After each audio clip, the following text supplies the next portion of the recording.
Welcome everyone to our latest version of Architrek. My name is Dwayne Haggerty and I'm President and CEO of Heritage Works, and we are today at the Dominican Motherhouse at Sinsinawa Mound, and we are going to take a tour of the exterior of the convent complex as well as selected sites on the interior. So it's going to be a lovely tour, and we have with us today Jason Nices, who you've all seen before on our videos. So introduce yourself. Hi everyone, I'm Jason Nices, Vice Chair of the Dubuque County Historic Preservation Commission, and it's always a pleasure to help Heritage Works do these videos and explore some really fabulous architecture, so welcome everyone. We also have with us today, we are pleased to have Sister Priscilla Wood, who will be our kind of guest tour guide on this tour. And Sister Priscilla, why don't you tell us a little bit about yourself and the convent? Hello and welcome to this Architrek tour. As Dwayne said, I'm Sister Priscilla Wood. I am the Congregation Director of Arts and Cultural Heritage, which means I have the wonderful ministry of sharing the story and the history and the beauty of the mound. The sisters were founded here in 1847 by Samuel Mazzucchelli, a Dominican missionary priest to this tri-state area. We are pleased to show the beauty of our buildings, the beauty of our campus, and know that in any other circumstance, you would all be most welcome to visit. Thank you. So now we'll start our tour. Just enjoy what we have to offer, and we'll talk to you at the end of the video. Before we head out on our tour, Sister Priscilla will give us a brief overview of the history related to this site. This space is a historic exhibit of all the artifacts that the sisters have that tell the story of the life of Father Samuel Mazzucchelli, who was an Italian born in Milan in 1806, who came to this country as a young seminarian at the request of the Bishop of Cincinnati, also a Dominican, for priests to help in the new frontier. So Father Samuel came, he was ordained in Cincinnati, and sent and served the rest of his life in the great Midwest, from Mackinac Island, Michigan, to Green Bay, Prairie du Chien, down the river, then to Dubuque and Galena, Sinsinawa Mound, and all the places in between. He was an utterly remarkable man who was indefatigable in his journeying and his commitment to people and to the Dominican mission of preaching the gospel.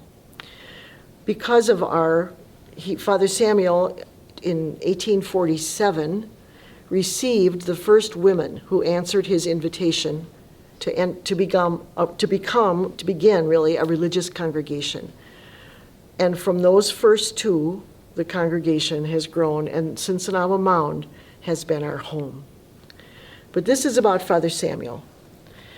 So we have artifacts from his life on Mackinac Island. We have his sermon books in his own handwriting. We have his journals. We have letters of protest he wrote to Andrew Jackson about the treatment of the Native Americans in what was then Michigan Territory. We have his drafting tools, because somewhere he learned architecture, and in his time in this country built 27 churches and established over 30 faith communities.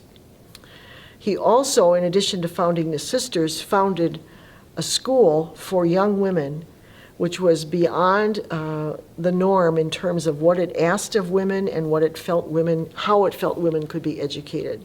And that legacy of education the sisters took on after his death in 1864. This permanent exhibit space is called Telling Our Story, which tries to capture the history of our sisters' presence here at Sinsinawa Mound and those who came before us. And we do start on the wall over there recognizing the indigenous peoples who lived here first and were driven away. And then George Wallace Jones, well known to people in Iowa, was the first European American to settle here to make a smelter for lead melting. And it was Father Samuel who met Jones, and when Jones brought Father Samuel to the mound, Father Samuel fell in love with the site and really believed in his heart this was the place where he wanted to found Dominican sisters, bring the order of preachers to the Midwest, and which is his dream, and it did happen. So Father Samuel purchased mound land from Jones in 1843. And as I said, in 1847, the first women came to Father Samuel and said they were interested in helping him found this religious community of Dominican sisters. So this space talks about the story behind those first sisters. The primary mission that the sisters worked in with Father Samuel was a school that he called St. Clara Academy. The academy opened actually in Benton, Wisconsin, a small mining town about 9 miles from here, because Father Samuel went back to being a pastor of all these small parishes he had established. But the sisters had stayed at the mound. But after a few months, they wrote him, asked him to come, and they said, "We want to be where you are. We want to teach the way you want us to teach. Can we join you in Benton?" So amazingly, he was thrilled. So what he did was he took the small frame church, took it across the street, turned it sideways, put in a floor, raised the roof, and turned the frame church into a 2-story school and convent, while he was finishing building the stone church that still stands at St. Patrick's Church in Benton today. From that humble beginning, St. Clara Academy grew in reputation and in excellence. The curriculum was rigorous. Father Samuel believed that the young women who came were entitled to the full education available. So things that in the mid-19th century were only taught usually to men, such as Latin, rhetoric, calculus, geometry, were all offered to the women at St. Clara Academy. In an age when it was literally illegal in the 1840s for a woman to speak in public, in the 1850s, Father Samuel had the students at the academy giving public debates on such topics as, and we know this because we have his scripts, the question of suffrage for women, amazingly, the question of abolition versus slavery. He had them dealing with the meatiest issues of the day.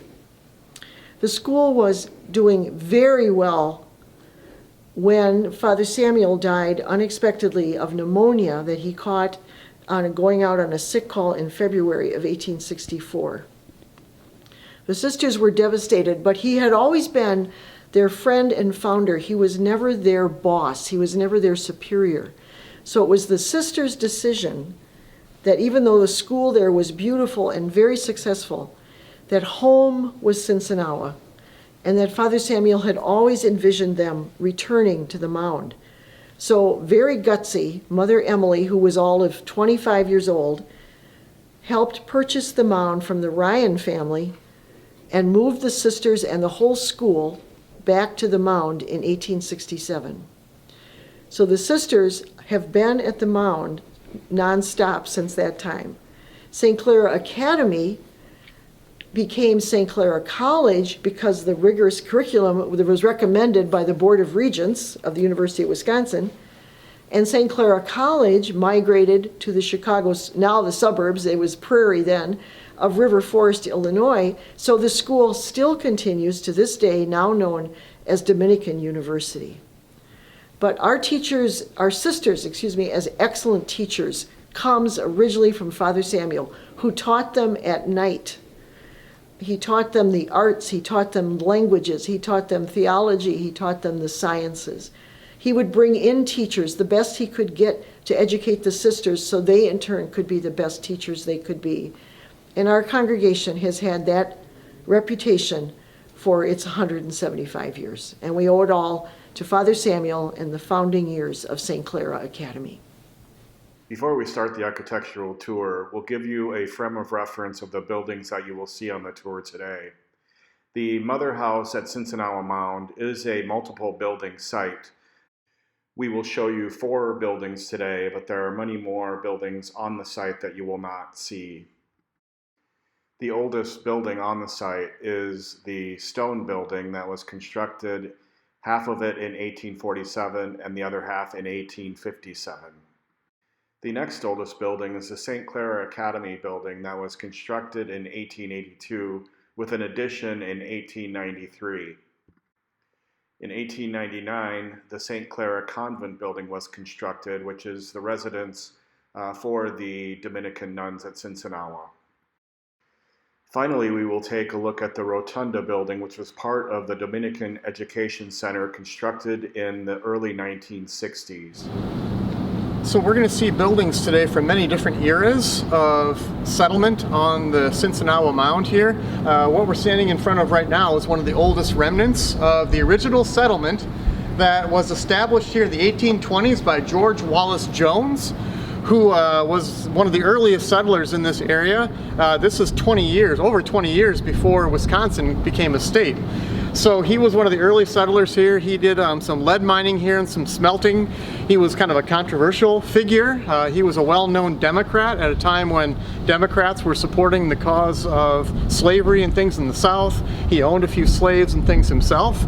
So he was a very controversial person, especially around the time of the Civil War, when for a period he was even imprisoned as a possible supporter of the Southern cause. So lots of controversy associated with George Wallace Jones early in the history of the mound here. So he operated his smelting complex here and mining operation here until the 1840s, when he sold the property to Father Mazzucchelli to start a Dominican school for men on this site, which operated through the 1860s. Then the Ryan family from Galena, who then later established a meat packing plant in Dubuque in the 1860s, they purchased this property and they operated it for a while, and then later on they sold it back to the Dominicans, who then established it as a mother house for the sisters here.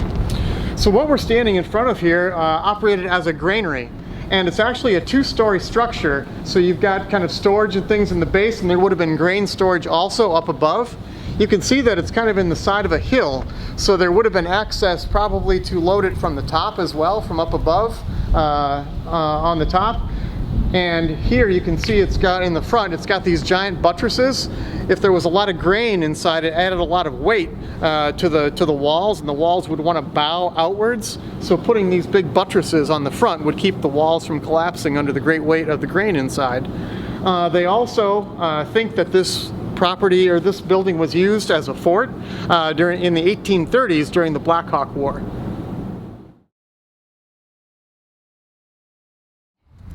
The stone building behind us now, this is the only building remaining on the campus that was actually designed by Father Mazzucchelli himself. He was quite a prolific builder and designed buildings all across the Midwest, including a few churches that still exist around here. He designed the original St. Raphael's Cathedral in Dubuque.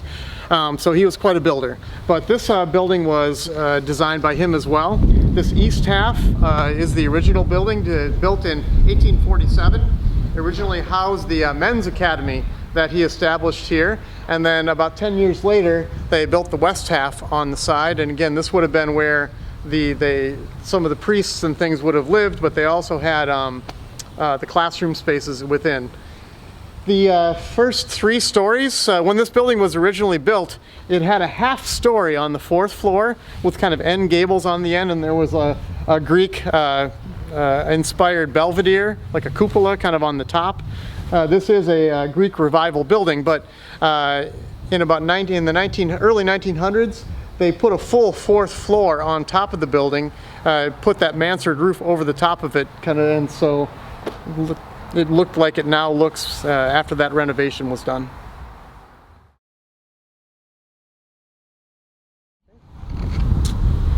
So perched up on top of the hill here is the St. Clara Academy building, designed by architect John Egan, built in 1882 and designed in a Gothic revival style. The Gothic revival style characterized by kind of a heightened sense of verticality. You can see that the vertical columns and things are unbroken, rising all the way up. You've got pointed arches atop some of the windows, very characteristic of that Gothic revival style.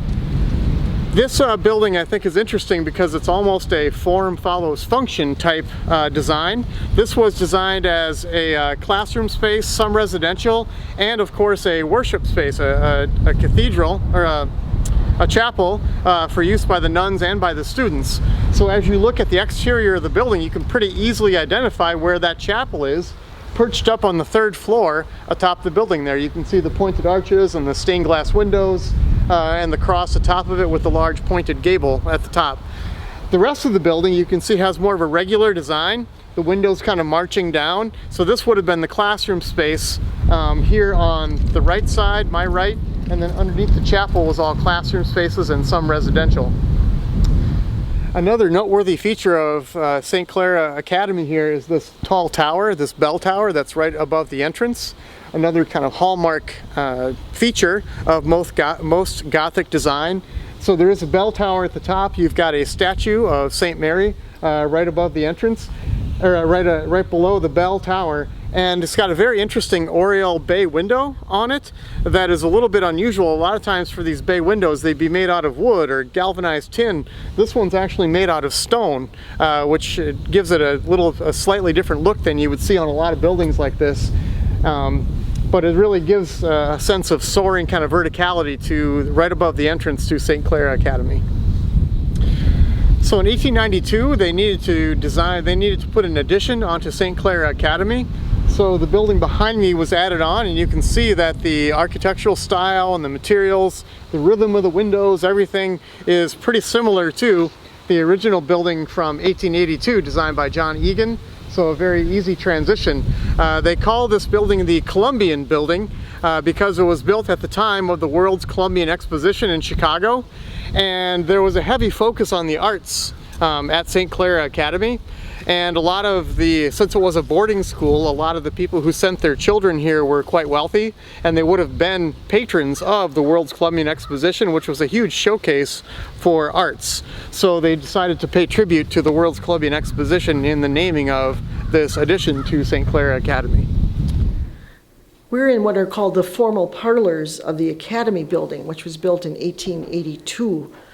Mother Emily, when she brought the sisters back with the Academy, they soon outgrew all the rooms in the stone building and needed to build on. And so this is just simply called the St. Clara Academy building. So these parlors are original to that late Victorian era.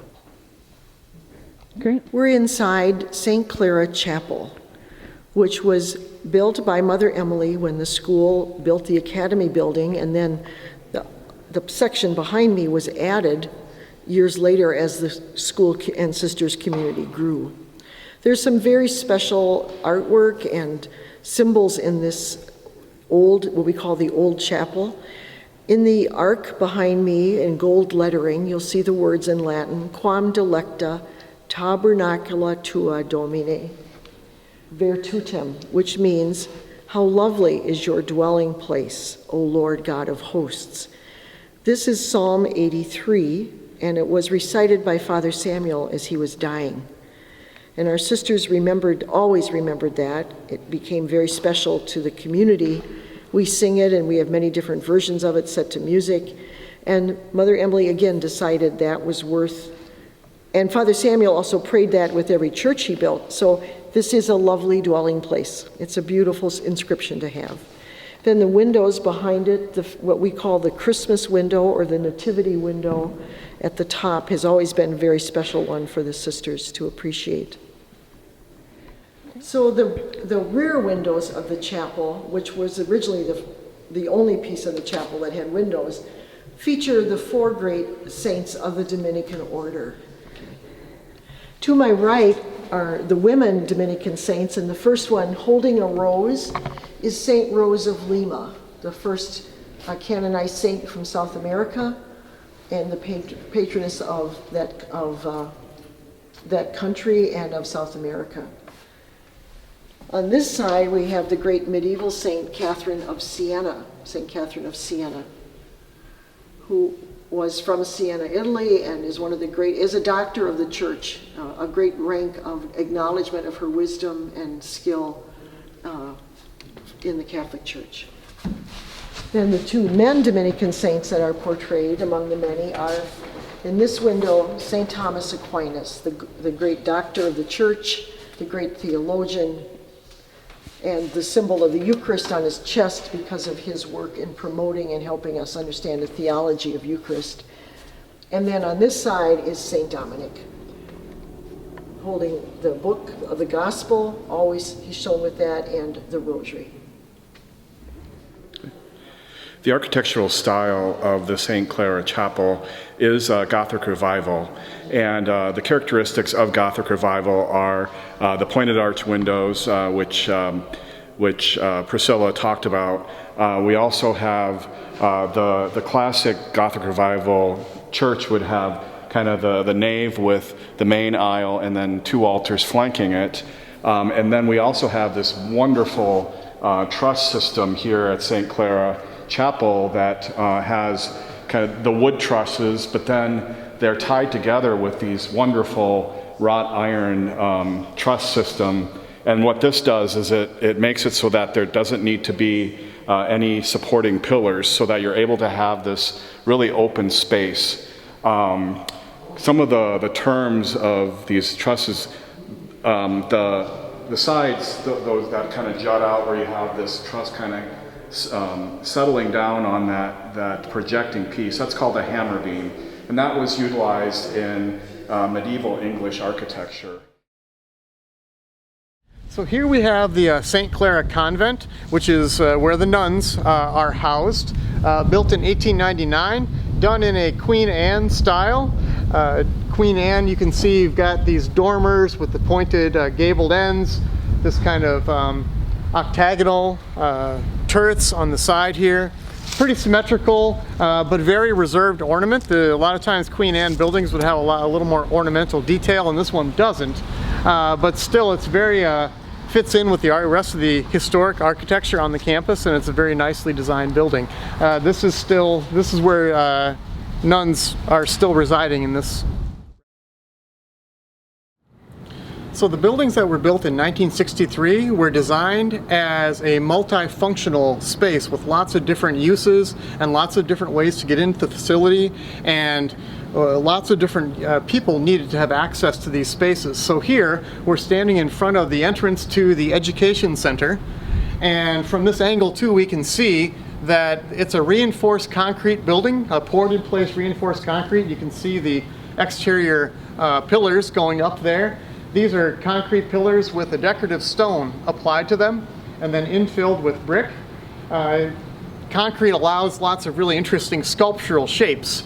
So we see these right at the entrance here, really a lovely inviting entrance, along with mosaics that were done by Sister Teresita, one of the nuns here at the sister house. So this would have been the entrance to the Education Center, but also people coming in, you can see there's a turnaround here where people can drive up and drop off, and then the parking is down below. But as people enter here, they can go into the Education Center, or you've got this really lovely walkway that goes around to the side. This also is an entrance into the sanctuary, into the chapel. You can enter the chapel through the Education Center, or it's got its own separate entrance, so you don't actually have to go into the Education Center to access the chapel. So there were just lots of different ways and different uses envisioned for this space, which allows for lots of flexibility. So when this complex was designed in 1963 and built up through 1964, this was the height of the mid-century modern era, when people were using lots of new technology and shapes to express a new feeling in architecture. And we see lots of that on display here in the Sinsinawa Mound complex.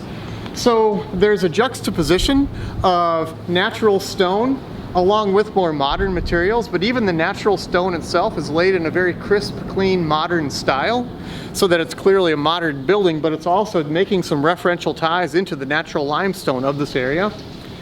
Again, we've got these big, tall, vertical pillars that are poured in place, reinforced concrete, but we also have them inset with precast concrete panels.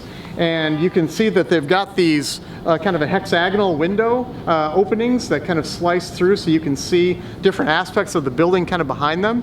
We'll see that hexagonal shape in lots of other places throughout the complex. It kind of becomes a design motif that shows up in other ways. The mosaic is also a common motif that we're going to see throughout the complex here. It's used to highlight different things, and here it gives a real it gives a real sense of depth and kind of texture onto the surface of the building itself. One of the big advantages of using reinforced concrete in these types of structures is it allows you a lot more freedom in the kinds of shapes that you can construct. Concrete is liquid, it's fluid, so it's easier to pour it into forms and get some of these really nice curved shapes. The sanctuary itself is curved, as well as this walkway that you can see here, which was poured in place reinforced concrete. So we're now standing outside of like the real centerpiece of the complex. Kind of revolves around this rounded portion that houses many different functions for the complex itself. At the very top of this rounded portion is the Queen of the Rosary Chapel that serves as the primary worship space. Right below that is what was originally the reading room and the library, kind of an assembly space, is right below the sanctuary. And then here on the ground floor is the auditorium. And the way this was designed was you could actually access all of these different areas separately from one another, so you don't have to go through and kind of flow through all the other spaces. So the auditorium area here can be accessed right through these doors right here, and the parking lot is just right off of it. So again, you could go into the auditorium spaces and things itself without actually having to go through the chapel spaces or some of the others, all the other areas that might be being used for different functions. So we can also see right here how big portions of this building are actually built into the side of the mound itself, and the ground coming through, you've got terraces of natural limestone being built up into this wall, and you can see how it then merges into the more machined, modernistic, crisp limestone that is built onto the side of the chapel itself.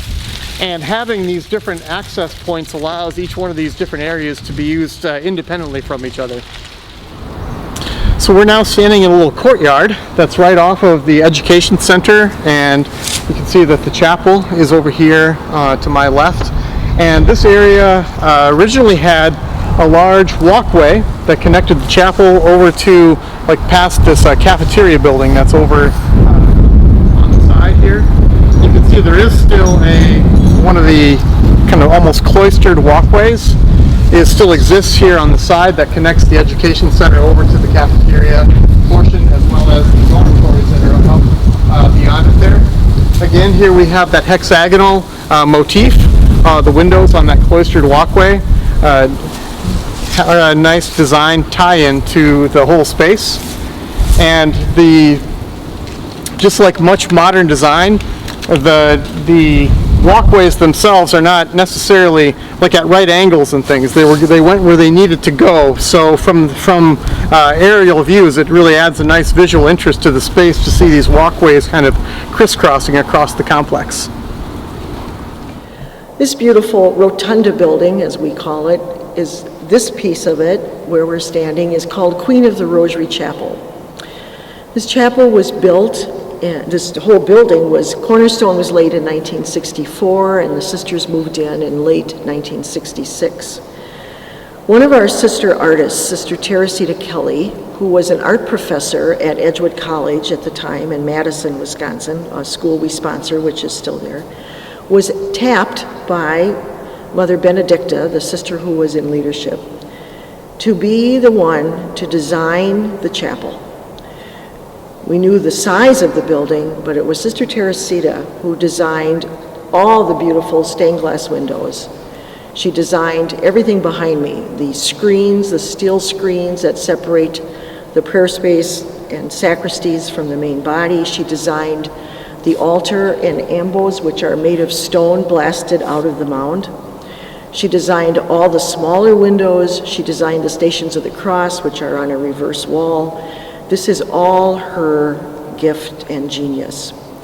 She spent about 5 years of her life, the first 3 years working with the architect, designing, planning all the windows, and then 2 years of helping see them be made by the Conrad Schmidt Studios of Milwaukee, and then was present for their installation.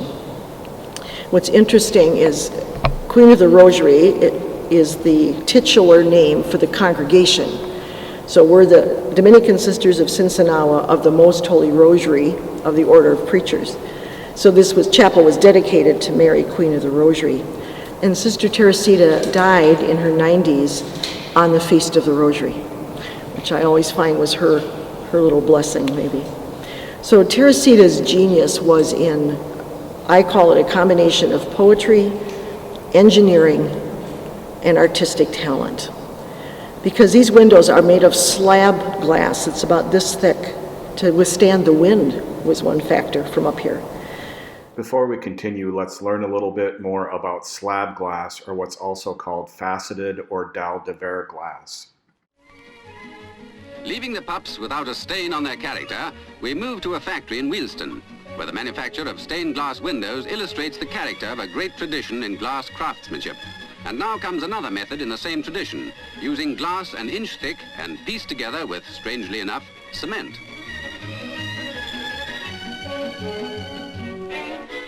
Each slab of glass is chipped to create facets, rather like a diamond, to the designer's specifications. And unlike ordinary stained glass, it's not necessary to paint the surface, the design and shading being highlighted by the facets and the different colored tones in the glass.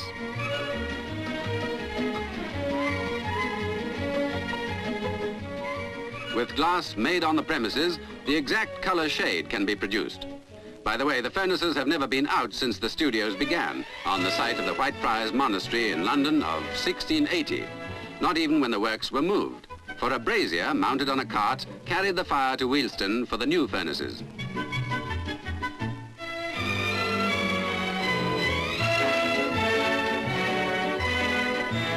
The original method of making stained glass windows is still more popular, although there is a growing demand for the new style in contemporary architecture. The cement frame is waterproofed in the mixing stage and is also later painted with a waterproof solution.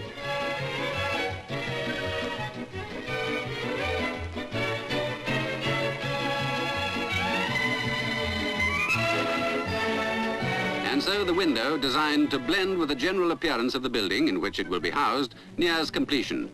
But even when the cement has been poured in, the window is left for 3 weeks before it is ready to be placed in position.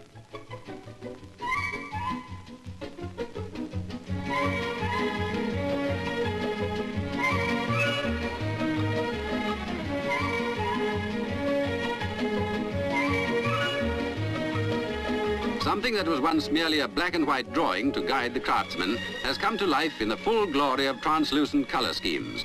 Whether the theme be religious or abstract, the result is perfection.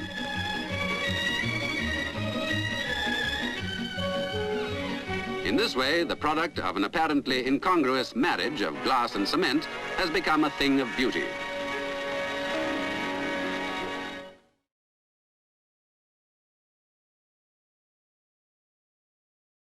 And then everything you see in the windows that looks black is actually the epoxy cement.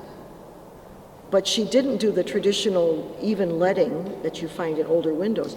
The epoxy cement becomes thick and thin. It's positive and negative space. So she used that actual cement to be part of the design. And there are places when if you stand outside, you see more cement than you see glass. But when you're inside, it doesn't look that way at all.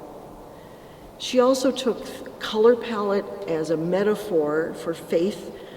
All the way through the windows are the colors of oranges, reds, yellows, which for her were the colors of love, and she called it the fire of love. Then when you get to the west side, which is the side of eternal life, it becomes blues and yellows and gorgeous, rich colors that reflect a whole different world. She took the theme of the Rosary at the time, the mysteries of joy, sorrow, and glory. So the resurrection, the east side where we have the sun rising, is all these colors of the fire of love. And it starts with Adam and Eve and goes all the way to the Last Supper. Then the middle section, the sorrowful mysteries, begin with the Last Supper and end with the Passion window. And then the third section, the glorious mysteries, begins with the post-Easter appearance in Emmaus, which is all done in greens and yellows, and then extends to this last part, which she called the entrance into eternal life, the gift of eternal life.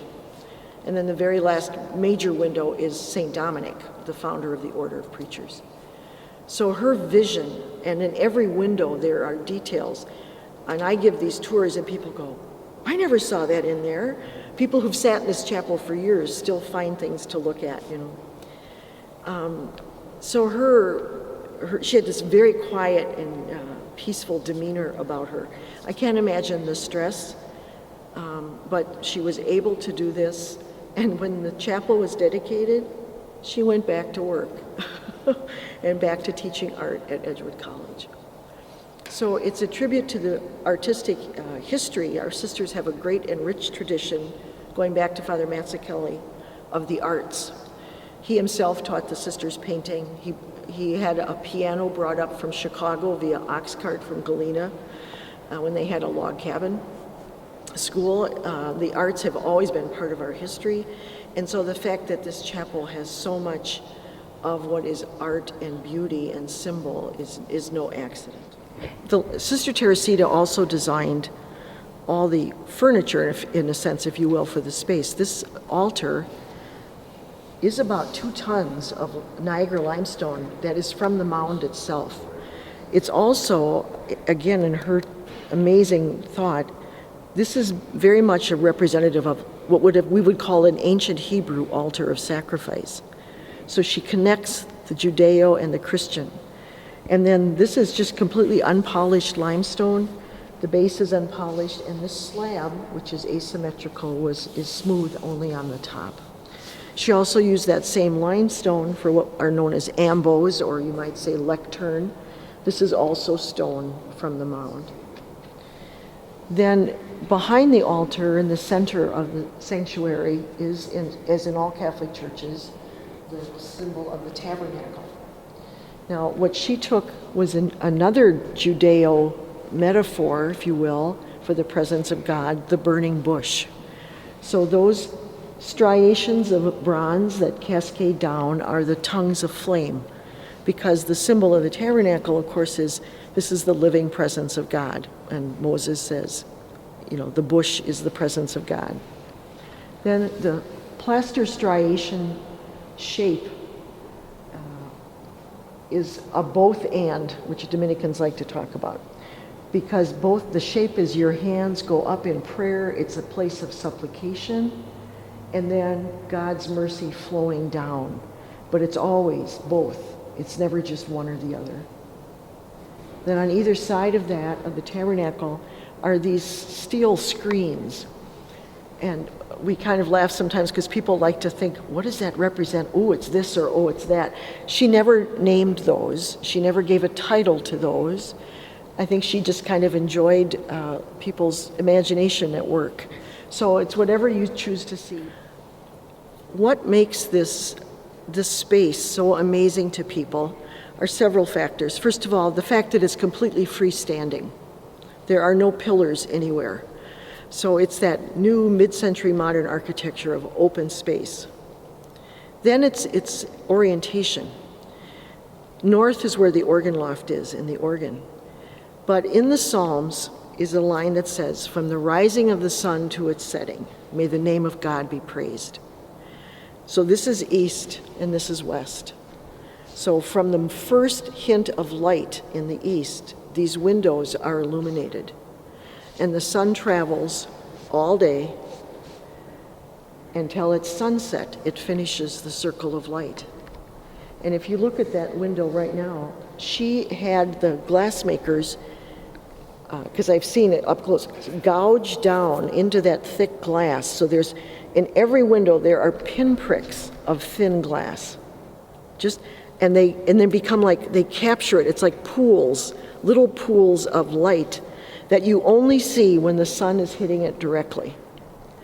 And so, and it changes with every season and every time of day, because when the sun changes, I've seen those sparks in windows. I go, I've never seen that there before, because I haven't been in here at 4 o'clock in the fall. it's just an amazing use. She said her palette was light, glass, and color, like her hero Matisse. And so she really plays with that in how she had those windows etched in tiny places. And the fact that this place has light in it we have no lights on. So from the rising of the sun to its setting, this chapel is illuminated. The beautiful ceiling is, some people call this the crown for Mary, Queen of the Rosary, but outside is a beautiful gold cross that towers above the roof. The one, I suppose that's the one piece maybe that isn't 100% original to Sister Teresita, because she had a great regard for the artwork of Henri Matisse, who was a contemporary of hers. And Matisse himself designed and created a chapel for Dominican sisters in a small town on the southern coast of France. The cross above his chapel, which is named for St. Dominic, is the cross that Sister Teresita put above our chapel. It's much larger, of course, and in scale it's different, but it is his original design. And so having seen both of them, it's a thrill to see what she did with Matisse and how she honors him and his influence really in her art with the cross that's above our Queen of the Rosary chapel. Many years after the chapel was completely finished, really not until the early 80s, so almost 15 years, Sister Teresita felt ready had been asked about Stations of the Cross, a typical Catholic devotion that you'll see in churches of the 14 stations or steps of Jesus on his way to Calvary. So Sister Teresita really thought about that, and again, you can see in these figures, in some sense, her homage to Henri Matisse. So she painted, but these she chose not color, but the shades of gray, black, white, and gray.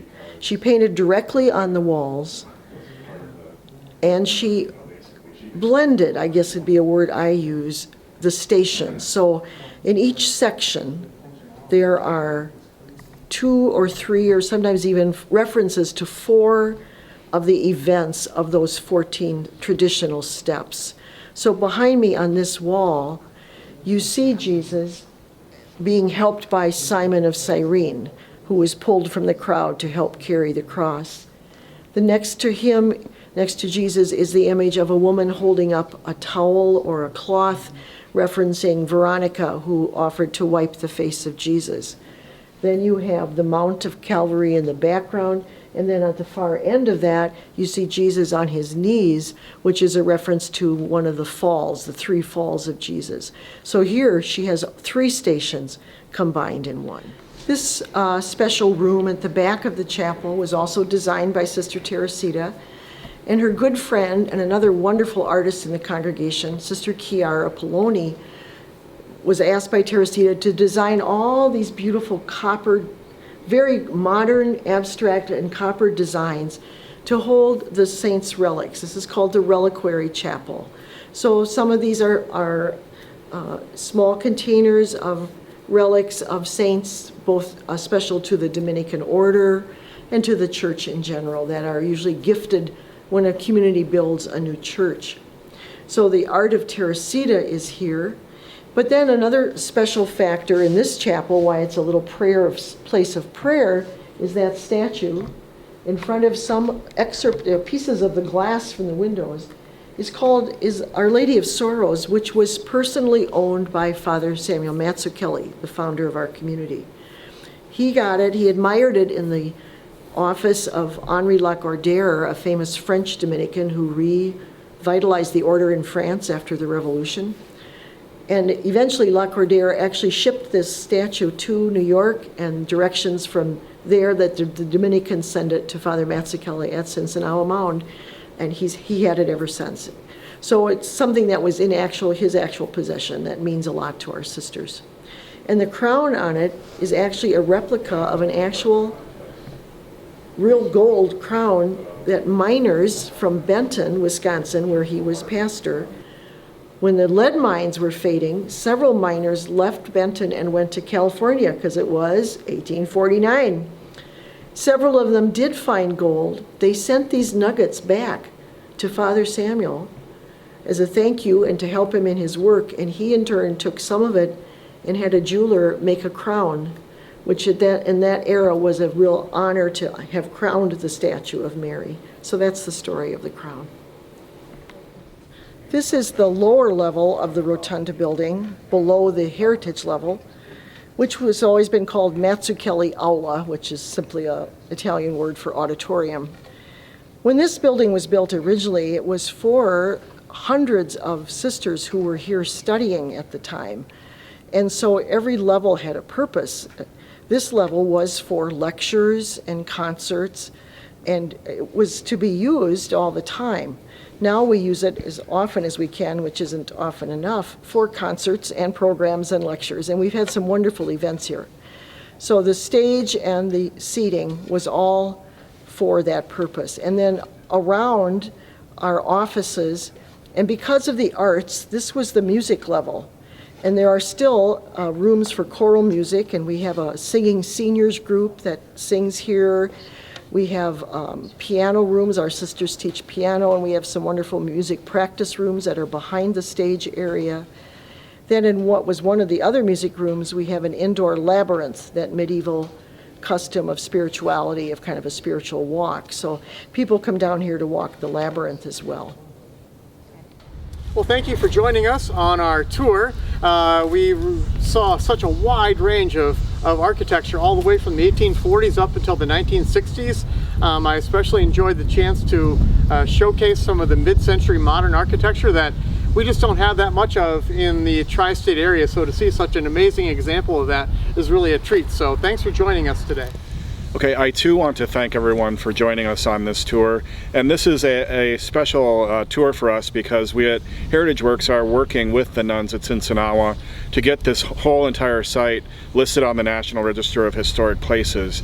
We just started the process, and the listing will include the entire Dominican convent campus. So keep an eye on that. We will update you as our work progresses.